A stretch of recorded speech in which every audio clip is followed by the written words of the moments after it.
Keith, the biggest development of the day from the Gulf, what is considered to be the best short-term hope of stopping the flow of hydrocarbon poison, Topkill, was itself stopped overnight by BP and then restarted this evening after an interval of about 16 hours. But in our fourth story in the countdown, at this hour, we still don't know if it's going to work, and we may not know if it has worked or is working for some time.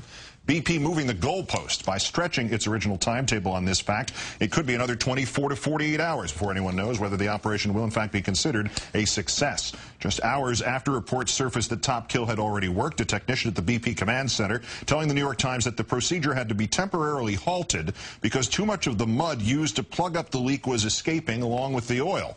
Meanwhile, at a news conference, BP Chief Operating Officer Doug Suttles offering a slightly different version, telling reporters the company's temporary suspension of Topkill was part of the operation process done in order to evaluate its progress. Topkill resumed after an interval of several hours. The procedure began yesterday afternoon, BP using a heavy drilling fluid or manufactured mud, pumping that into the top of the well in an effort to stop the gushing of oil. If that works, cement would then be used to seal the well shut. The leak is more than twice as powerful as previous estimates, and at a mile underwater, the procedure has never been attempted this deep. Joining me now, the host of Sci-Fi Science on the Science Channel, author of Physics of the Impossible, and physics professor at City College here in New York, Michio Kaku. Welcome. Glad to be on the show.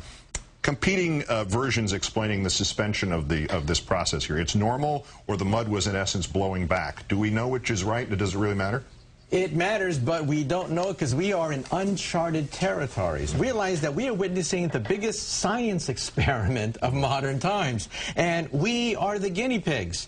Remember that most of these operations are done at the depth of a few hundred feet. Down a mile, pressures are 2,000 pounds per square inch. Take a car and put it on every square inch of your chest. Every square inch, and then let go. You'd be flattened within a fraction of a second. That's what we're up against. That's why we are clueless about what's really happening down there. And if an explosion takes place, we could be in worse shape than before. What kind of explosion, and to what degree could we be in worse shape? If you pump the mud too fast, too quickly, you overpressurize. You overpressurize a chamber, and it could explode, rupture the pipe, and then it starts all over again with a new rupture. You've got 16 of them suddenly coming up from the floor of the ocean. That's right. That's why we're very, very cautious. That's why they cannot go too fast with this, because, like I said, we've never done this before at this depth. Have we ever done this before? We're just talking about this. Has science ever attempted to apply, or industry attempted to apply science to a situation without having the plan B? The analogy I used to you before was that it was beginning to sound like the collapse of the earthen dam that led to the Johnstown flood in the 19th century, or when the sandhogs used to go, before they knew about Caisson's disease, the bends, when they used to put the supports for the Brooklyn Bridge or other deep water bridges, and they didn't know what would happen when men tried to work in those pressures. Have we ever been in this kind of, as you said, science experiment before, to this degree? Well, it sounds like the Three Stooges are in charge of this operation, running around, hitting each other, and not knowing what to do. It's not quite that bad, but basically we are in uncharted territories. Realize that we've never done something at this pressure, at this depth, with this temperature, and as a consequence, it's learn as you go with the economy of the Gulf states at stake. This is inexcusable. There is no plan B. And that's the crime here.